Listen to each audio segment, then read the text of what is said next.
Hello, and welcome to the AMA's Steps Forward podcast series. We'll hear from healthcare leaders nationwide about real-world solutions to the challenges that practices are confronting today. Solutions that help put the joy back into medicine. AMA's Steps Forward program is open access and free to all at stepsforward.org. Well, welcome to the AMA Steps Forward podcast.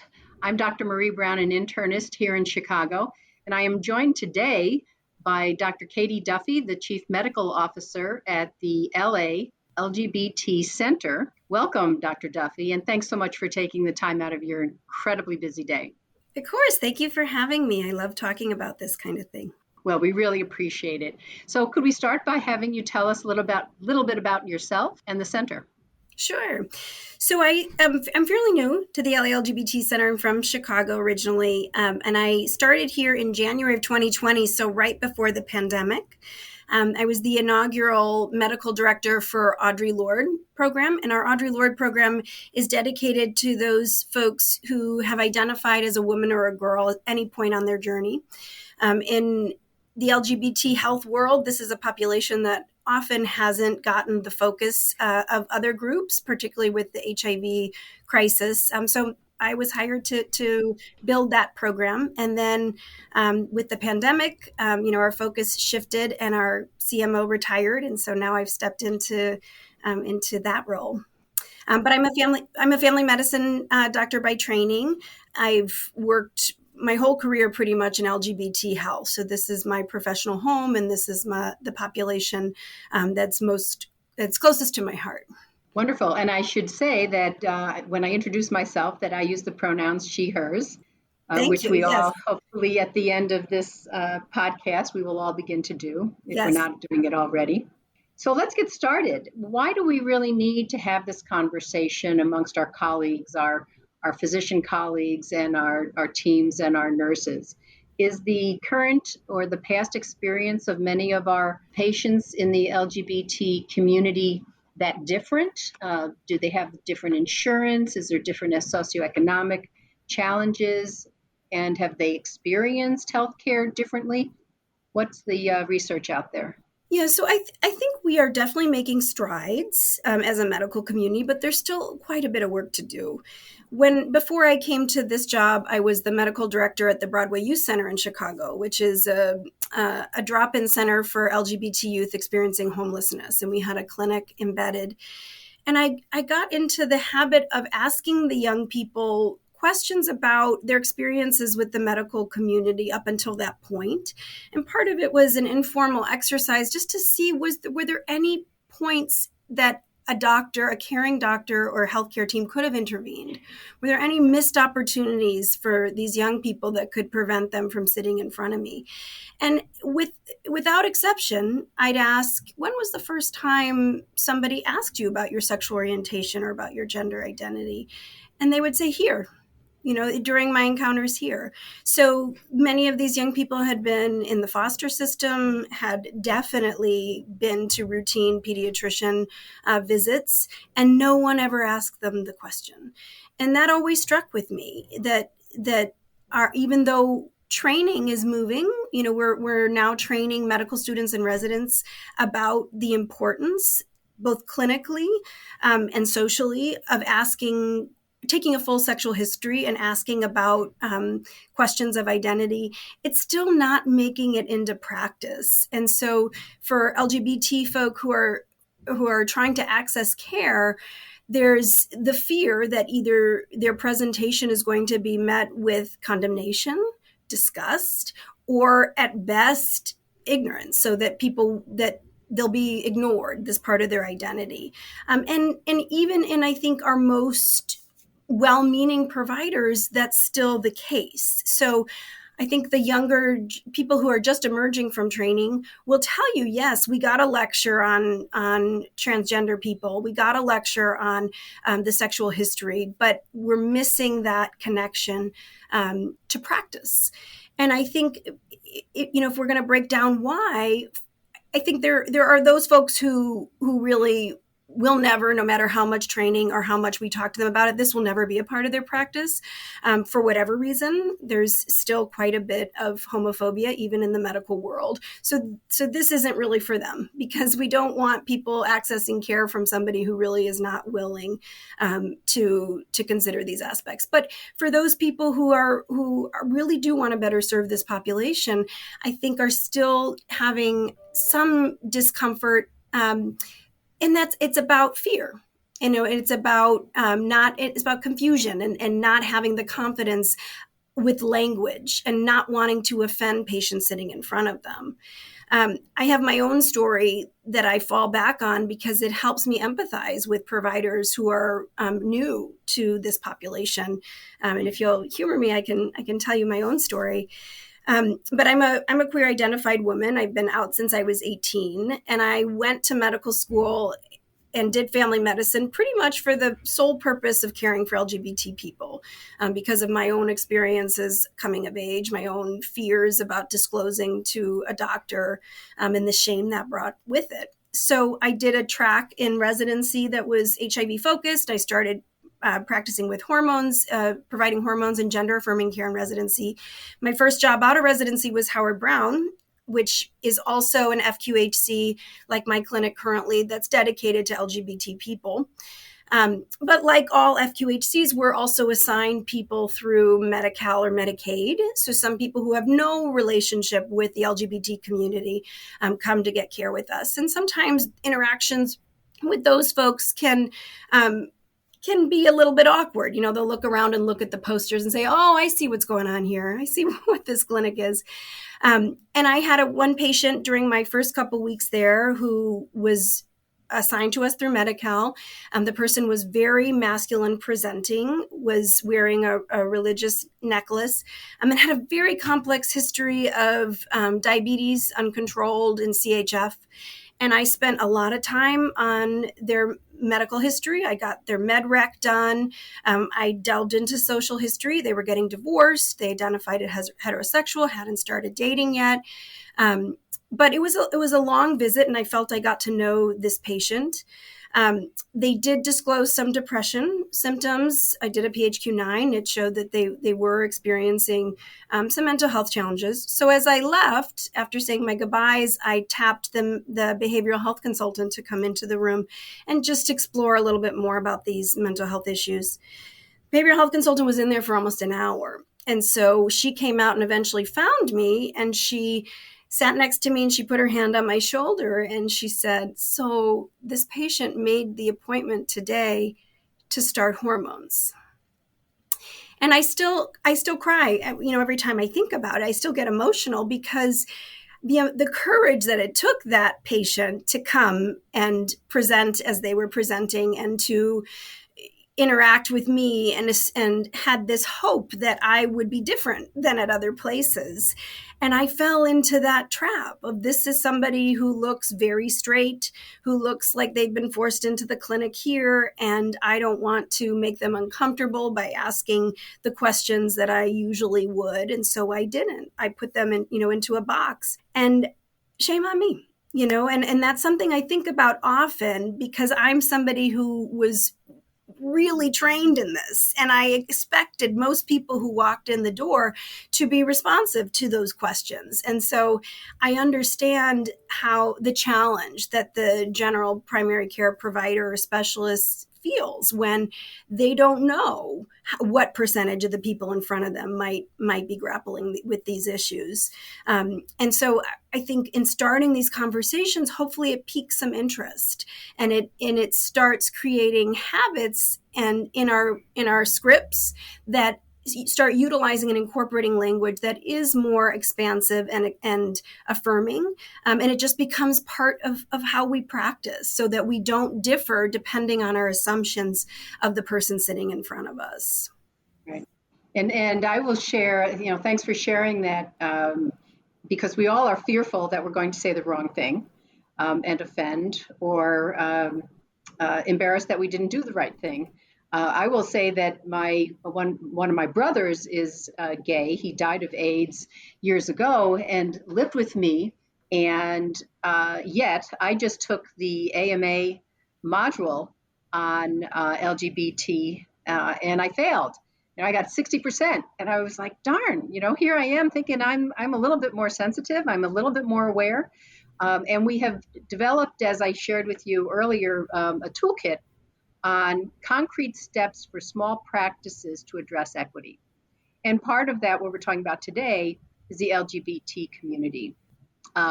So what are the do's and don'ts? So for a physician who wants to do the right thing, doesn't have biases, but is unaware and unfamiliar and has not had much experience, and certainly not any training or fellowship in the specific needs of this community. What are some of the do's and don'ts that somebody in our audience might be listening to who has a general practice? I was an internist, so I saw the hypertension and the diabetes. It was not exclusively for this community. So some of the do's and don'ts, and how do we create a safe and welcoming environment for all of our patients? Yeah. So I think the first tangible thing to do, particularly for providers who've been practicing for a while, is look at our scripts.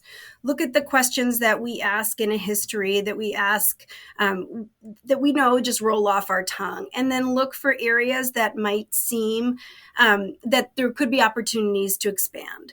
So for instance, somebody will, a female presenting person might be asked, what are you doing to prevent pregnancy? And that statement is loaded with assumptions. And so picking that apart is very worth it in the end. Even if that person is heterosexual identifying, it becomes part of the script so that it doesn't change with the person.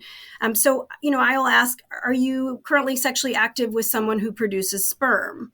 That's a question that now I ask everybody. And I'll preface when I'm starting a history with, there's questions that are very personal in nature, and I do ask everybody. So please, don't be offended or think that I'm making any assumptions about you. When I walk into the room, and again, this is, because this is a big thing at our clinic, but I would definitely recommend other providers consider this. I say, my name is Dr. Katie Duffy. I use she, her pronouns. What pronouns do you use? And that can be jarring for people. They'll say, like, I'm a woman or I'm a man, and they'll look at me and I'll say, well, this is something that I do ask everybody so that it rolls off the tongue. And for people patients even who've never considered this, it is a moment also for me of quiet activism, of saying there are people who are gender expansive within this clinic. And so me asking about that hopefully incites in you the knowledge that not everybody corresponds with the binary. And they might or they might not. But as the more normal we make it, these discussions with patients, hopefully the more accepting they are themselves and the safer that our patients feel when it comes out of my mouth and they're able to answer it affirmatively. And I liked what you said, that you practiced it till it rolled off your tongue easily.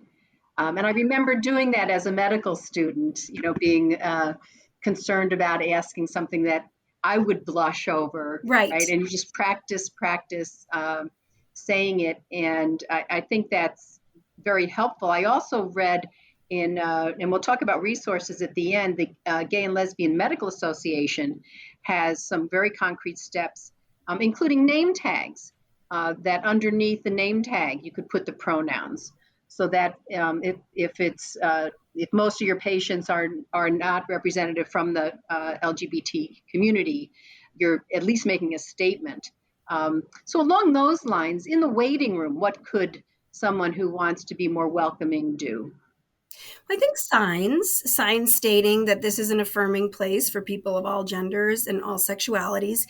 But unfortunately, I think a lot of places stop with the signs. So if a place has a sign and then the front desk person proceeds to misgender someone who's checking in, that sign hasn't done anything. So you want to be sure that we're not just using symbols. But signage is a good thing. I think taking a look at forms, intake forms to ensure that they're not binary. They're not just asking about male and female. They're not just asking about assumptions of heteronormativity, that they're asking that they are inclusive of multitudes of gender and sexualities. And I think that does strike people when they're filling those out. And then training. So training staff to in values clarification and looking inside themselves and looking at their own biases and how can they prevent those from being a part of the interaction with patients. I think that's key. That's very important. And it has to be, the physician at the practice and the care teams have to make that commitment that this is something that this whole practice is willing to do and interested in doing. Pronouns are something that it takes a little bit of time. It's a muscle. And so, we have a lot of patients who go by they, them. And they, them pronoun is someone who identifies as they, them. Initially, when somebody has never, ever tried to use a pronoun other than he or she, you stumble and you sometimes make mistakes. And for some people, they, them feels awkward because it's not how we were trained grammatically. But it's something that becomes easier with practice, with that muscle memory. And we also have to, as we're learning and as our practices are becoming more affirming, we also have to be honest when we've made a mistake, when we have used an incorrect pronoun or made an assumption, and apologize, move on, and then say you're going to do better next time. But that's really important. I think why a lot of us don't start asking these questions and don't start down this process because of that fear that you're going to mess up. Right. And I think those are really good points. And I think it reminds me of asking the patient, how do you want to be addressed? And then being consistent. So I think asking the pronouns and being humble, I think, because we don't know, and we don't know what we don't know. And that can be done way in advance of even that first encounter. It can be done with the intake forms. It can also be on the banner in the EHR. Every EHR is different, but we've enabled it so that we see the preferred name. We have to have the legal name, but we see the preferred name in parentheses. You can see preferred pronouns in those parentheses as well. So there's ways that you can help your staff so that they can see that information right away. And sometimes these things change for a person, their preferred name or their pronouns. So it's still appropriate for the physician and the provider to have the conversation. But as much as the practice's systems can support this, you stand a better chance of succeeding. Right. So, and patient education materials or even magazines that might be in the waiting room, same sex patient education where clearly the partners of the same sex, I would imagine that would quietly convey a more inclusive experience for somebody new to the practice. Sure. And like education posters about cervical cancer screening that don't just include people who are female presenting. So not, language to suggest that not only women have cervixes or things like that you don't often see, but does send a message about your office's approach to different populations. And then just to be sure that we are all using inclusive forms, which you mentioned. So getting away from wife, husband, and using the phrase partner, and leaving an opportunity for other when, female, male, other.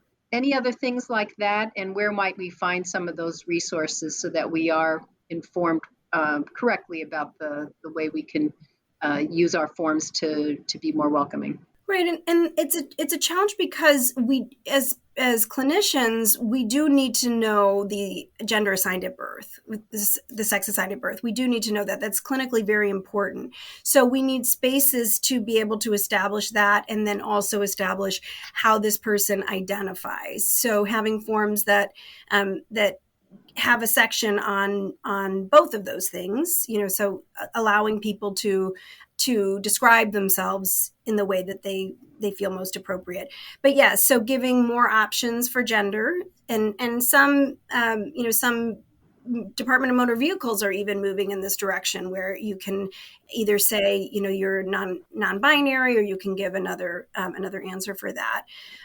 Also with people who might be male identified and menstruate. So you want forms, I know that sometimes there's intake forms for females, for males. You want to be sure that your forms open up to the possibility of lots of people having experiences that aren't necessarily in line what you assume to be about a gender. And I guess that also refers back to a gender neutral restrooms. Right. And sometimes that's an area where we get different kinds of feedback, that some people want to have gendered, some people want gender neutral. I think that whatever you decide, you want to be sure that people feel safe using the bathroom of the gender where they identify, and having a gender neutral option, even if you do have the other two, can provide that opportunity. So for people who are using a wheelchair, they often will have, there could be a separate bathroom in some offices. So have that also be the gender neutral. Right. And we've used a lot of terms, just in our few minutes that we've been speaking. Where would someone who doesn't know what they don't know, a physician who wants to be more inclusive, go to really get kind of a primer on some of the vocabulary that we should all be using now? Right. So there's definitely resources. GLAMA has quite a few resources on this. I think that's something maybe the AMA we should do. We should have that overview of language and terms that we use, because it is, for many people, it's very surprising that a trans man might identify as heterosexual, or might identify as straight, and that those things that don't go in line with each other. So sexuality, sexual orientation, and gender identity can be totally distinct. And so these are concepts that are clinically important and that need to be broken down for folks. I know there are toolkits out there. But I know internally we do quite a bit of training with folks on all the modules with LGBT health. And it's definitely something I think that the mainstream medical organizations should be able to offer to their. And I took the AMA LGBT medical med ed module, and it was helpful, and you would get some understanding of and learn more about the proper vocabulary and become more familiar with it. And you mentioned GLAMA, which is the Gay Lesbian Medical Association, which I found very easy to read and very helpful for thinking about how to make my practice much more welcoming. And apparently they mentioned that you can sign up in your local community so that someone can go online to find a practice. That's right. Yeah. So they identify practices that patients can refer to know that they are affirming and that it's a safe place to seek care.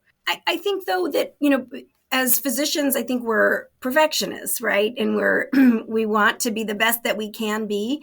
But I don't think somebody has to have mastered all of these modules before trying to broaden their focus at their office. I think even having a little bit of information and the best intention and the honesty is the absolute first step. If someone wanted to become, a specialist, to really carve out this for this population, then they can advance. But most providers can do small steps to make their offices and their own clinical care more LGBT friendly. We are seeing things change, and we really need to provide that primary care, right? So sometimes what I read is it so that many people in this community don't get regular preventive services? Is that's for sure correct? That the LGBT population, we have our fair share of disproportionate health outcomes. I think predominantly that stems from often the trauma that people still carry with them from the time that they were coming out or living in secret, and what that process was coming out can cause a lot of damage that we carry with us as adults. And so we can have a lot of complex psychosocial attributes that go along with our physical health. Also, though, delay in presenting for care because of the reasons that we talked about, this fear of having to disclose, how is the physician going to respond? And if you need screenings that don't align with how we assume a person's gender should be, so like transmasculine folks who need cervical cancer screening, that's a population that is very likely going to not be screened because of the pain, the trauma of having to go through that disclosure, and then the speculum exam itself. So you'll find that there are disparities in health outcomes based on that. I would say most gay people, queer people, can give you a synopsis of a time where a healthcare professional really offended them. And that's unfortunate. That's very unfortunate. And that's why it's so important to have these places of safety.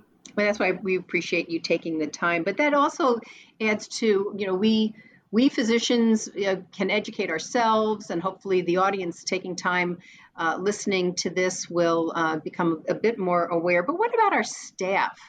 We have medical assistants. They come from all walks of life. They may have negative feelings about this community.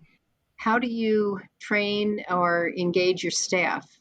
Yeah, this is, since we are the LGBT Center, this is something that we are very unapologetic about, that if somebody comes to work here, they need to be affirming, and they need to use affirming language, and they need to confront whatever biases they might have up to this point. So we have very intensive trainings during their first week of employment, where they'll have discussions with folks who are trans-identified, and they'll have a lecture or a presentation on all the vast different presentations of gender identity and sexual orientation. And so I think with us, we're unique in that sense. But I think with practices that are serious about wanting to move towards being more inclusive and more affirming, this is something that should be a part of the onboarding process. So looking at how patient-facing staff might have to engage with their own internal biases. And that's not just about sexual orientation. It can definitely include larger topics, but I would encourage practices to incorporate that kind of discussion in their onboarding, and having a module or having at least a dedicated section on this issue. Hopefully the audience has learned a few ideas, and we can refer them to a couple of resources. At GLAMA, the Gay Lesbian Medical Association, has a very nice primer that's open access, as is the Ed Hub at the AMA.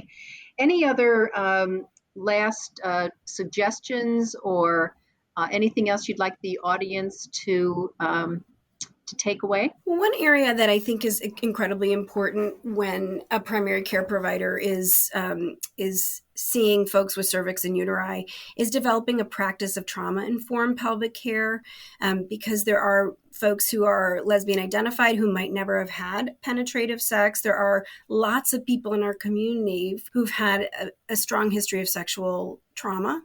And I think this type of practice of trauma-informed pelvic care goes beyond LGBT folks, but I think is intrinsic to the care of our population. So understanding that this kind of exam for us is clinical, and we've done it lots and lots and lots of times, but that's not the case for many people. And medical trauma is real. And there are many people who can tell you stories of how it felt to have a speculum exam and how traumatic it felt, and it felt like assault.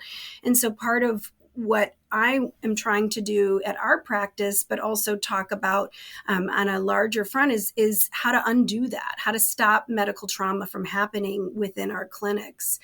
You can walk a patient through what a speculum exam is, and their brains understand, but their bodies sometimes don't. And so for providers and physicians to connect with that and understand that this interaction can have lasting effects. And so that being trauma informed, particularly about those sensitive exams, is really key to having a safe practice. Right. And I think that making sure that the patient knows they have the control. Yeah. That at any point you want me to stop, we'll stop. Right. And I've had patients who've cried, who've gotten tearful when I've said that to them, that if this exam is uncomfortable, but it shouldn't be painful.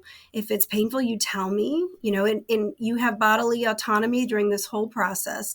If at any point you want to stop, then we stop. And I think using those words is incredibly important, not just thinking like, oh, my demeanor sends that message. I'm being kind, I'm speaking softly, but you need to say those words to somebody who's in a very vulnerable position sitting in front of you. And I think that could make the difference between, are they going to delay this next screening, or are they going to come because they have this memory of having a safe encounter? I'd also say, we talked about this before about specialists. So yes. We send a lot of our patients to get assessments from a specialist for whatever reason, lots of things going on with patients. And I can't tell you how many times our patients have had negative experiences, and we're not specialists, so I can't provide that care to this patient. So it leaves us feeling fairly desperate that we're sending our patients out into this world and we can't ensure that they're going to be treated with respect, that their gender or sexuality isn't going to be called into question. And that's an area that I think needs quite a bit of work with specialist societies. So learning more about populations and how maybe hormones might or might not interact or affect a certain condition, because we get back a lot of consult notes that say the person needs to go off hormones and that's it. And it's just untrue, number one, and it doesn't help us with the workup at all. So, we're happy to partner with specialist groups or individual specialists in the community to talk with how these issues may or may not impact their overall health. But it is the responsibility of the specialist as well. And so I want to underscore that, because I do think that primary care providers express this interest in learning about these things, and they know that this is part of their care, a full sexual history, a full social history. But in the specialist world, that's not, I don't think, as common. Right. And I was just thinking, I started signing my emails with and adding the pronouns. And a friend of mine who I hadn't spoken to in quite a while in another state, we were emailing, and he said to me, I just don't get those pronouns.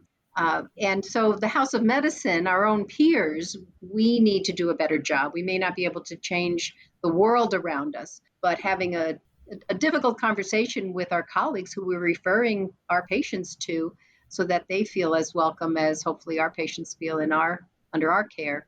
And I want to thank you for your time, and I want to thank the listeners for their time. Thank you. Thank you, Dr. Duffy. Thank you for listening to this episode from the AMA's Steps Forward podcast series. AMA's Steps Forward program is open access and free to all at stepsforward.org. Steps Forward can help put the joy back into medicine by offering real-world solutions to the challenges that your practice is confronting today. We look forward to you joining us next time on the AMA's Steps Forward podcast series. stepsforward.org.